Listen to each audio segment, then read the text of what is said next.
এটা কি ইমোশনাল, বাবারে বাবা চোখে জল চলে এলো। বাবা পিন্টু, বাবা আর কতক্ষণ টিভি দেখবি? এই তো বাবা আর 5 মিনিট থেকে চলে আসছি। ঠিক আছে, 5 মিনিট টিভি দেখে পড়তে বসবি। যাক, শেষ পর্যন্ত মুভিটার হ্যাপি এন্ডিং তো হলো। যাই, আমি গিয়ে পড়তে বসি। বাপরে বাপ, 2 দিন পড়তে বসিনি, এর মধ্যে এতগুলো পড়া জমা হয়ে গেছে। কি আর করার, থাক আজকেও না পড়ি, একেবারে কালকে পড়বো।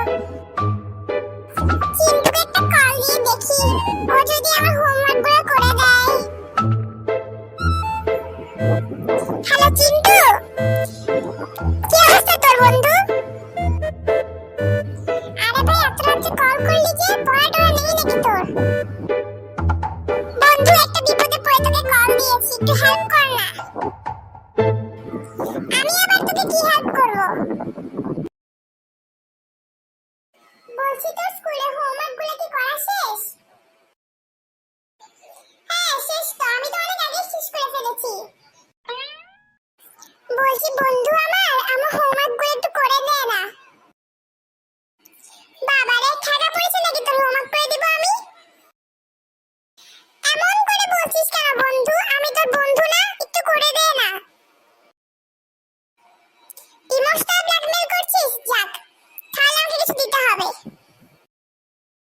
তোকে আমি আর কি দিব? বেশি না, 100 টাকা দিলেই চলবে। কি, 100 টাকা? আচ্ছা ঠিক আছে, ডিল। চিন্টু, চিন্টু দাঁড়া বলছি।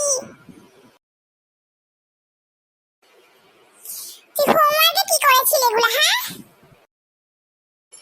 কই, আমি তো কিছু করিনি। মিথ্যা কথা বলবি না।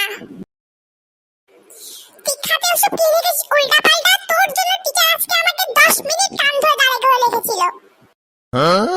বন্ধু, ওগুলো ভুল করে হয়ে গিয়েছিল। ভুল করে হয়ে গেছিল তাই না? দেখাচ্ছি তোকে মজা, দাঁড়া। এই নে। ও মা গো, গালটা ফেটে গেল। আর কখনো এরকম করবি? না না, আর কখনো এরকম করবো না। যা, একটু মজা করতে গেলাম, শেষে মার খেয়ে আসলাম। আমার সাথে সবসময় এমন হয়।